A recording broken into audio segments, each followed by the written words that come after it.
Bruce McLaren was born in August of 1937 in New Zealand. He was born with a disease, but he didn't want it to limit him. He had Proust's disease, which limited his walking, but he still found a way around it. He was constantly in a rolling bed.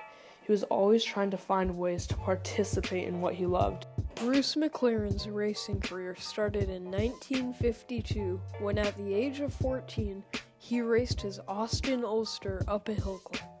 In 1958, things really set off the snowball that became Bruce McLaren's racing achievements. He participated in the New Zealand Grand Prix, and his skills were noticed by an all-time Formula One great, Jack Brabham. This helped him get the New Zealand Driver to Europe scholarship. He competed for Cooper in F2, and when he finally entered a race at the Nürburgring, he was up against F1 and F2 cars. He caught the eyes of some teams when he came in first for the F2 division and 5th overall. During McLaren's career, he raced in many series and won many of them as well. His most famous is probably his F1 career. In 1959, he stayed with Cooper but got promoted up to their F1 team with the man that brought him to Europe, Jack Brabham. He won the United States Grand Prix that year at 22 years old and became the youngest ever Grand Prix winner. The next year, he won the opening Argentine Grand Prix.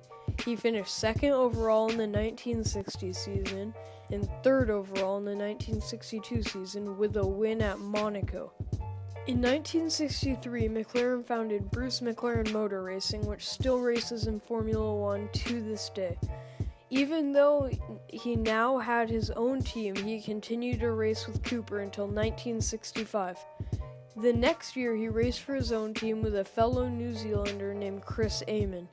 Chris Amon left in 1967, but with his departure, there was now room for Denny Hulme, who was multiple-time world champion and also world champion the previous year. In 1968, McLaren won at Spa, securing the first ever win for his racing team. He chose to put a Kiwi logo on all of his cars to pay tribute to his homeland. Throughout the time he had been racing in F1 and F2, he had raced in Can-Am cars as well. In 1966, Bruce McLaren and Chris Amon won the 24 Hours of Le Mans, which was one of the most prestigious events at the time. He secured the victory in a Ford GT40, which was the first win at Le Mans for Ford. In 1967, they won 5 out of their 6 races. In 1968, 4 out of the 6. And in 1969, they dominated all 11 races. McLaren is still one of the most successful constructors ever in Formula One history. Bruce McLaren broke the barrier of turning nothing to something. As a kid, he had a poor family and not many resources. He slowly worked his way up from a small racer to one of the biggest names in the game. He had a disease which also limited his physicality. Bruce was still young when he died.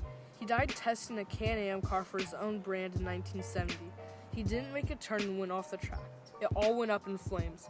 It was considered the biggest tragedy in motorsport history. His legacy has still lasted to this day. Bruce McLaren's legacy still carries on to this day. The McLaren racing team is still based in England. They have a massive technology center from which they run all of their operations in Woking, Surrey. Their most recent F1 win was at the 2012 Brazilian Grand Prix. McLaren fell behind in the mid-2010s, but they are making a massive comeback right now. They placed 4th out of 10 in the 2019 season with a podium at Brazil. That's a massive improvement from their place in 2018. In 2020, they're aiming to maintain and better their success. 50 years after Bruce McLaren raced, we remember everything that he accomplished through his racing team. His legacy will hopefully last for another 50 years.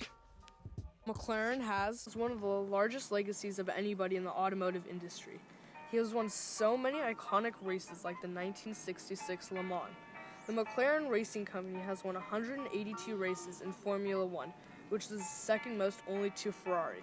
They also have won 12 Constructor Championships, which are the winner of the entire F1 season. Also, McLaren cars are still being made.